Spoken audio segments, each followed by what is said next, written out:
Hello, नमस्कार, राधे राधे। जय श्री कृष्ण मेरे प्यारे साथियों। आप सभी का आपके अपने YouTube channel B S politics में इन्वेस्टमेंट सौदा एक बार फिर से हार्दिक स्वागत करता हूँ। मेरे प्यारे साथियों, वर्ल्ड ज्योग्राफी का एक इम्पोर्टेंट टॉपिक हम आपके लिए लेकर के आए हैं यहाँ पर, जो कि आपके REET second grade, first grade, C TET, UP TGT, PGT और कॉम्पिटिशन एग्जाम के लिए इम्पोर्टेंट क्लास रहेगी रीट के अंतर्गत। तो यहाँ पर पढ़ेंगे वायुमंडलीय प्रसंचरण में वायुदाब और पवनों के बारे में। तो इम्पोर्टेंट टॉपिक है वायुदाब पवनें। यहाँ से हमेशा क्वेश्चन देखने को बनते हैं आपको, और जिस जगह से क्वेश्चन बनते हैं उसको हम आपको मुख्य रूप से कराएंगे, लेकिन आपको सभी चीज़ को देख लेना है। यहाँ से कहीं से भी क्वेश्चन बन सकता है वैसे तो स्थिर गैस समूह को हम क्या कहते हैं? वायु। सबसे पहली बात तो यह है, स्थिर गैस समूह से वायु के नाम से जाना जाता है। अब बात कर लेते हैं समीर, जिसे हम बोलते हैं ब्रिज। क्या बोलते हैं? ब्रिज। वायु जब एकदम धीमी गति से चलती है तो उसे हम समीर कहते हैं। समीर का मतलब वायु धीमी गति से चलेगी। पवन, इसकी गति समीर से अधिक होती है। इसी का रूप होता है तूफान, स्ट्रोम। इसकी गति पवन से अधिक होती है। चक्रवात, साइक्लोन, इसकी गति सबसे अधिक होती है। साइक्लोन की गति है वो सबसे अधिक होती है। अब बात कर लेते हैं फैरल के नियम की। इसके अनुसार उत्तरी गोलार्ध में हवाएं अपनी दाहिनी ओर घूम जाती हैं और दक्षिणी गोलार्ध में अपनी बाईं ओर घूम जाती है। मोस्ट इंपोर्टेंट है, ध्यान देना है आपको यहाँ पर कि फैरल के नियम के अनुसार हवाएं कैसे चलती हैं। तो ये उत्तरी गोलार्ध में हवाएं दाहिनी ओर घूमती हैं और दक्षिणी गोलार्ध में अपने बाईं ओर घूमती हैं। ध्यान रखना, इस प्रकार से ये घूमती हैं, देख सकते हो आप। दाहिनी ओर उत्तरी गोलार्ध में दाईं ओर और दक्षिणी गोलार्ध में बाईं ओर घूमेंगी। कोरियोलिस बल क्या होता है? ये तो फैरल का नियम पड़ा। पृथ्वी के घूर्णन के कारण लगने वाले झटके को कोरियोलिस बल कहते हैं। मोस्ट इम्पोर्टेंट है, यानी पृथ्वी जो घूर्णन गति करती है अपनी, उसके कारण जो बल लगता है, यानी इसके कारण जो झटका लगता है, उसे कोरियोलिस बल के नाम से जाना जाता है। इसकी खोज फ्रांसीसी वैज्ञानिक जी कोरियोलिस ने की, इसीलिए इसका नाम कोरियोलिस बल पड़ गया। इस बल के प्रभाव से पवनें उत्तरी गोलार्ध में अपनी मूल दिशा से दाईं तरफ, जबकि दक्षिणी गोलार्ध में बाईं ओर विक्षिप्त हो जाती है। ध्यान देना, दोनों को अंतर है फैरल के नियम में और कोरियोलिस बल में। इसमें उत्तरी गोलार्ध में जो पवनें दाईं तरफ मूल दिशा से दाईं तरफ, जबकि दक्षिणी गोलार्ध में बाईं तरफ विक्षेपित हो जाती है। यह बल ध्रुवों पर सर्वाधिक उपसत रेखा पर शून्य होता है, यार उपस्थित होता है। ध्यान देना, भूमध्य रेखा पर यह बल कार्य नहीं करता है। कोरियोलिस बल विषुवत पर यह शून्य और ध्रुवों पर सबसे ज्यादा पाया जाता है। कोरियोलिस बल का दाब प्रवणता के समकोण पर कार्य करता है। अब बात कर लेते हैं दाब प्रवणता क्या होती है, इसके बारे में भी जान लेते हैं थोड़ा बहुत। दो स्तरों के बीच वायु दाब प्रवर्तन की दर को दाब प्रवणता कहते हैं। दाब प्रवणता सदैव उच्च दाब की ओर परिवर्तित होती है। दाब प्रवणता जितनी अधिक होगी, पवनों का वेग भी उतना ही अधिक होगा, पवनों की दिशा उतनी ही अधिक विक्षेपित होगी। वायु उच्च दाब की पेटी से निम्न दाब की पेटी की ओर प्रवाहित होती है। Most important, very very important है, यहाँ पर आपको फोकस करना है। जो हवाएं चलती हैं, वायु है, वो उच्च दाब से निम्न दाब की पेटी की ओर चलती है। एक जहाँ पर उच्च वायु दाब होगा, वहाँ से हवाएं निम्न वायु दाब वाली पेटी की तरह प्रवाहित होंगी।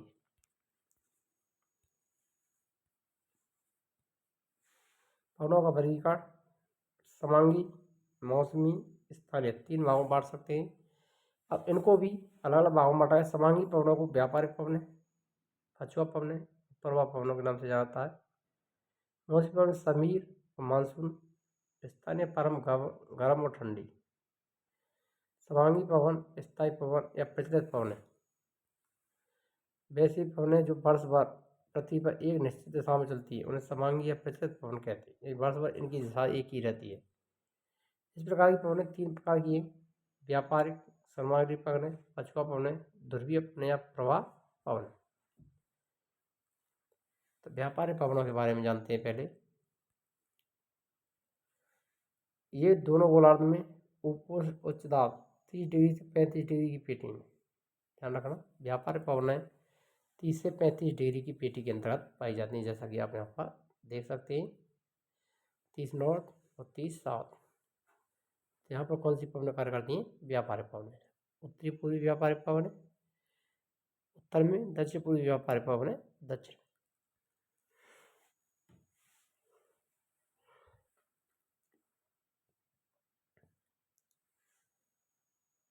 इसकी दिशा उत्तरी गोलार्ध में उत्तर पूर्व से दक्षिण पश्चिम की ओर होती है और दक्षिणी गोलार्ध में दिशा दक्षिण पूर्व से उत्तर पश्चिम होती है। मोस्ट इम्पोर्टेंट है, ध्यान देना।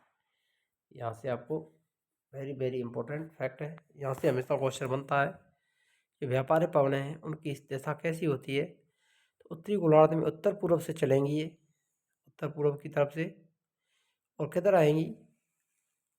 दक्षिण गोलार्ध में दक्षिण पूर्व से उत्तर पश्चिम की ओर ये प्रवाहित होती हैं। या उत्तर पूर्व से दक्षिण पश्चिम की ओर उत्तरी गोलार्ध में चलती हैं, जैसा कि आप यहाँ पर देख सकते हैं। उत्तर पूर्व से आ रही है और किधर की तरफ चल रही है? दक्षिण पश्चिम की ओर।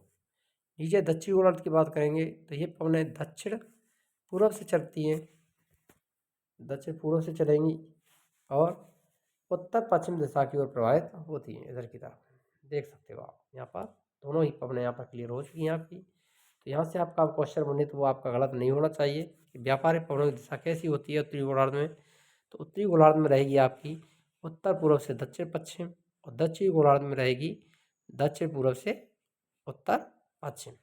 जस्ट उल्टा हो जाता है यहाँ पर।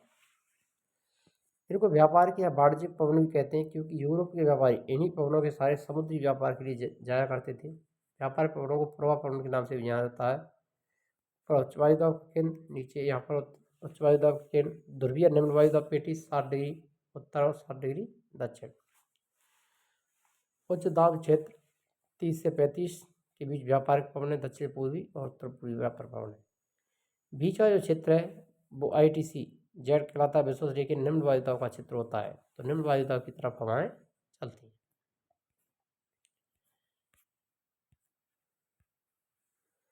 व्यापार पवनों की विशेषता, इन पवनों के द्वारा प्राय वर्षा नहीं होती है।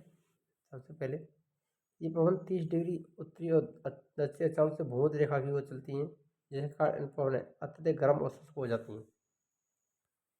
उदाहरण के व्यापार पवनें जब महासागर को पार करती हैं तो आर्द्रता युक्त हो जाती हैं, जिसके कारण महाद्वीपों के पूर्वी भाग में वर्षा होती है। व्यापार पवनें द्वारा महाद्वीप के पश्चिमी भागों में वर्षा नहीं होती। इसका मुख्य कारण यह है कि पूर्वी भागों में वर्षा करते हुए जब ये पवन पश्चिमी भागों में पहुँचती हैं तब ये शुष्क हो जाती हैं। इन पवनों के कारण महाद्वीपों के पश्चिमी भागों में उष्णकटिबंधीय हिमस्रों का विकास हुआ। हिंद महासागर में ये पवनें मानसूनी पवनों में परिणत हो जाती हैं। व्यापार पवनों की मेखला में डोलड्रम की पेटी और उष्णकटिबंधीय अवसरण क्षेत्र पाया जाता है। मोस्ट इंपोर्टेंट है, ध्यान देगा। डोलड्रम पेटी और उष्णकटिबंधीय अवसरण क्षेत्र कहाँ पर पाया जाता है? व्यापार पवनों की मेखला में।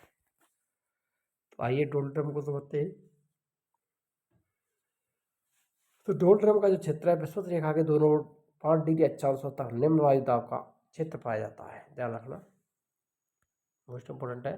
डोलड्रम का है 5 डिग्री उत्तर 5 डिग्री दक्षिण अक्षांश के मध्य भूमध्य रेखा के दोनों तरफ निम्न वायुदाब का क्षेत्र होता है, जिसका यहाँ वायु की गति मंद होती है और वातावरण शांत रहता है, इसीलिए इसे शांत पेटी या डोलड्रम कहते हैं। ऋतु परिवर्तन के कारण इसकी स्थिति में परिवर्तन होता है। इस क्षेत्र में संवहनीय धाराएं दिन के समय ऊपर उठती हैं और दोपहर बाद 4 बजे के आसपास गरज और बिजली के साथ तेज वर्षा होती है, जिसे 4 बजे की वर्षा कहा जाता है। पछुआ पवन, ये पवन शीतोष्ण कटिबंधीय है।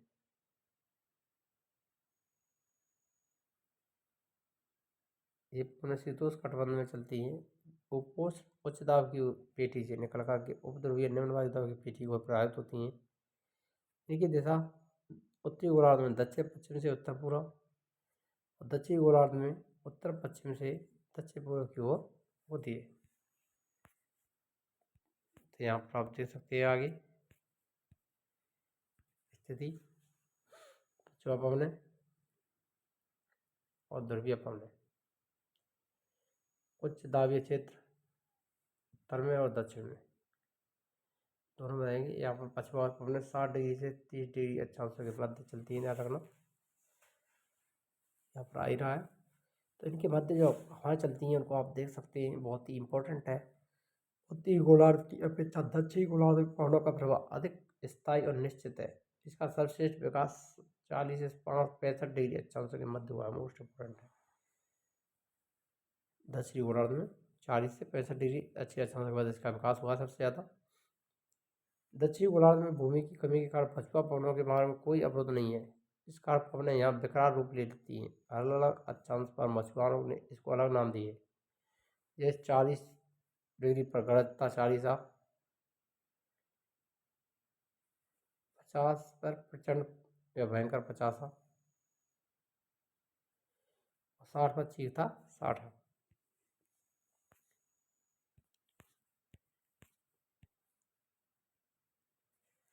ध्रुवीय या प्रवाह पवन है।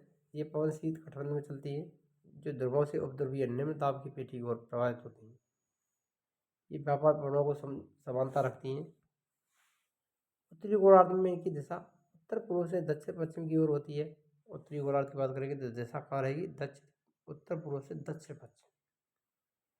यहाँ से चलेंगी और इस प्रकार से चल रही है दक्षिण पश्चिम में, ये देख सकते हैं आप। और दक्षिण गोलार्ध में इनकी दिशा दक्षिण पूर्व से उत्तर पश्चिम की ओर होती है। कहाँ से? दक्षिण पूर्व से, इधर से इस प्रकार से रहेगी और किधर रहेगी? उत्तर पश्चिम की ओर। इस पर तापमान कम होने के कारण जलवाष्प धारण करने की क्षमता कम होती है। ध्रुवीय पवनें पछुआ पवनों से मिलकर के चक्रवात और प्रतिचक्रवात का निर्माण करती हैं। तो यहाँ पर आप सभी देख सकते हैं, ICT जेड क्षेत्र विस्तृत के निम्न दाब का क्षेत्र होता है।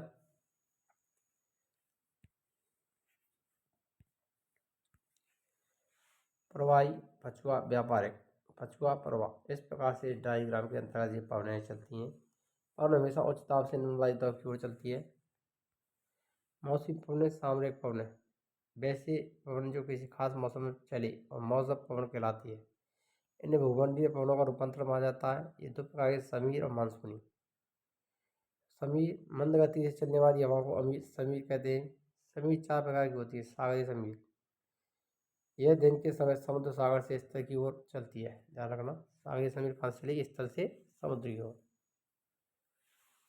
सागरीय समीर का प्रवाह दिन के समय समुद्र यानी सागर से स्थल की ओर होता है। सागर से हवाएं चलेंगी स्थल की तरफ।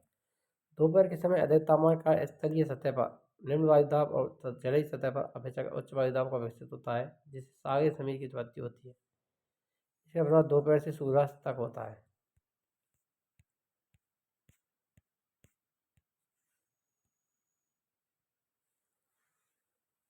गर्म स्थलखंड दिन, ठंडी सागरीय समीर, ठंडा सागर और उसके बाद गर्म वायु।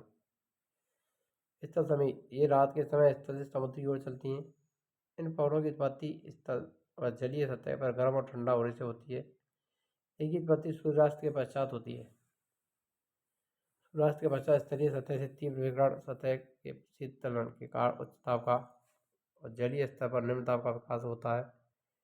उच्च वायुदाब केंद्र में निम्न वायुदाब केंद्र की ओर स्थलीय समीर की उत्पत्ति होती है।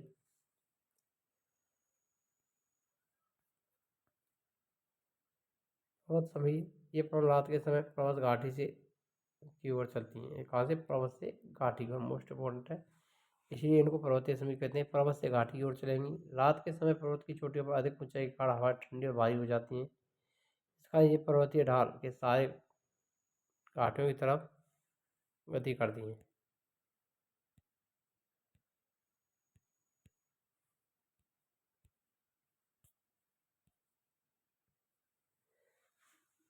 शीत वायु, उष्ण वायु, शीत वायु, उष्ण पर्वतीय ढाल समीर की बात करें तो ये पवनें दिन के समय घाटी से पर्वत की ओर चलती हैं। ये प्राय गर्म होती हैं।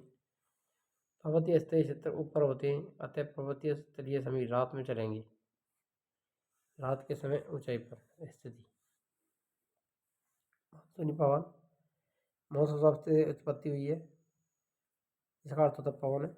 मानसून पवन ग्रीष्म ऋतु में समुद्र से स्थल की ओर और शीत ऋतु में स्थल से समुद्र की ओर चलती है।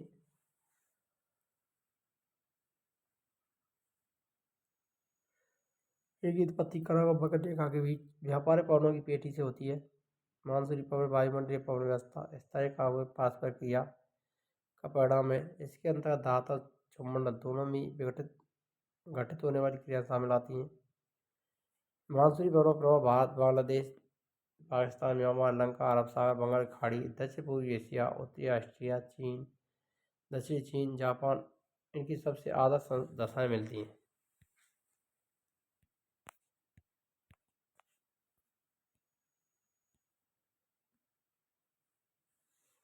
स्थानीय पवनें, ये पवनें किसी विशेष स्थान पर चलती है, इन्हें स्थानीय कहते हैं। तापमान वायुदाब के स्थानीय तापांतर और दाब प्रवणता का प्रमुख कारक है। ये पवन चुंबन की निचली परत की सीमित रहती हैं। गर्म और ठंडी दो प्रकार की होती हैं। गर्म स्थानीय अलग अलग देशों में अलग अलग नाम से जानी जाती हैं। चिनूक का शाब्दिक अर्थ होता है हिम खाने वाला, यानी हिमबछड़ी पवन है इनको कहा जाता है।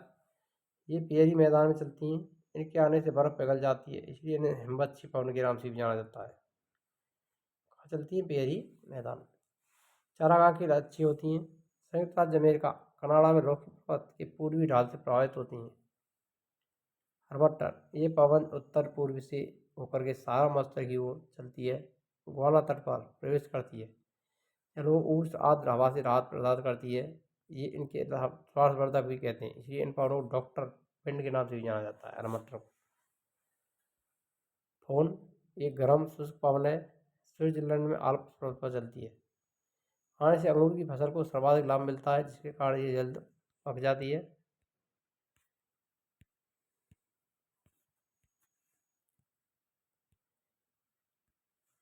सिरागो हमारे सहारा मरुस्थल से उत्तर की ओर चलती है। ध्यान रखना, सहारा में भूमध्य सागर से नमी आर्द्रता ग्रहण करती है। इसमें बालू पहले से उपस्थित रहती है, जिसका इससे होने वाली वर्षा लाल रंग की दिखती है, जिसका इसे रक्त वर्षा भी कहते हैं।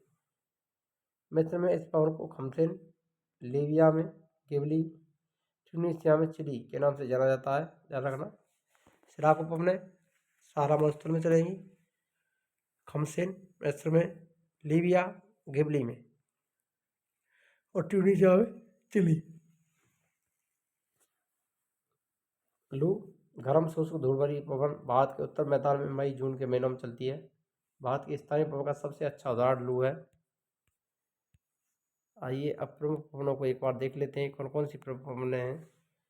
गर्म स्थानीय पवन, ठंडी स्थानीय पवन, और यहीं से हमेशा अधिकांशतः क्वेश्चन देखने को मिलते हैं, कौन सी पवन कहाँ पर स्थित है, या वो ठंडी है या गर्म।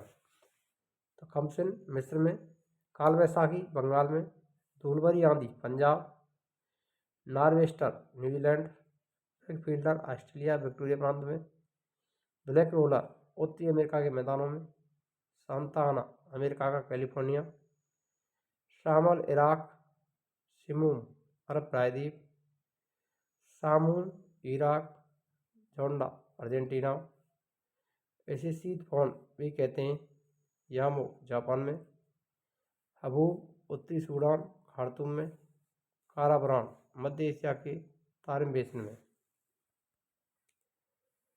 ठंडी स्थानीय पवन मिस्ट्राल स्पेन और फ्रांस में चलती है। बेलजार्ड साइबेरिया रूस में चलती हैं। पेम्पेरो अर्जेंटीना उरुग्वे, पागा पापागायो मैक्सिको तट, नॉर्दर्न यूएसए में, बोरा इटली, उरान तुर्की में, ग्रेगाले दक्षिण यूरोप के भूमध्य सागरीय क्षेत्र में, जोरान जुरा पर्वत पर, दक्षिणी बूस्टर्स न्यू साउथ वेल्स ऑस्ट्रेलिया, वाइज फ्रांस में, लेवेंटर दक्षिणी स्पेन और फ्रांस में चलती हैं। अगर आपको वीडियो अच्छी लगी हो तो वीडियो लाइक करें, शेयर करें, और चैनल पर नए हो तो चैनल को सब्सक्राइब करना ना भूलें। मिलते हैं नेक्स्ट वीडियो में नए टॉपिक के साथ। तब तक के लिए जय हिंद, राधे राधे, जय श्री कृष्ण।